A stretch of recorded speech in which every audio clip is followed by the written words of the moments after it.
बिस्मिल्लाहिर्रहमानिर्रहीम। अस्सलाम वालेकुम। कैसे हो आप सब लोग?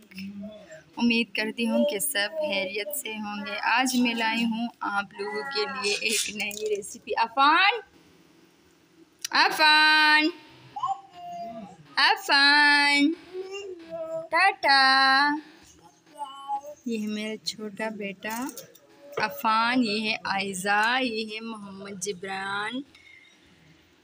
ये देखिए हम छल्ली लेके आए हैं तोड़ के अपने ज़मीन से।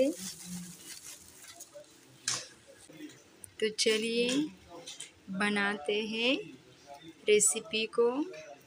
जी तो देखिए माशाल्लाह छिलके सारे उतार लिए। अब मैं डालूंगी इसको प्रेशर कुकर में। जी तो देखिए माशाल्लाह 1 चम्मच भर के मैं डालूंगी नमक,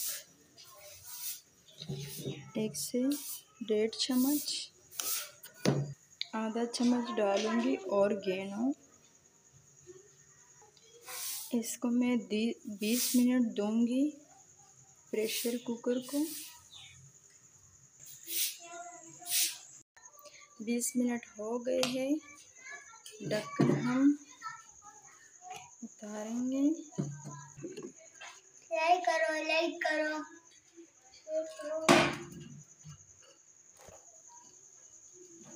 ये माशाल्लाह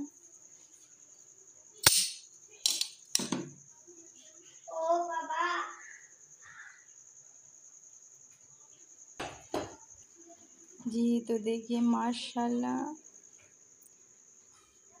चलिए रेसिपी कैसी लगी? अगर रेसिपी अच्छी लगी हो तो प्लीज़ लाइक करें, सब्सक्राइब करें और इसी के साथ दीजिए मुझे इजाज़त। अल्लाह हाफिज़। आप शेयर करें, लाइक शेयर। Bye bye.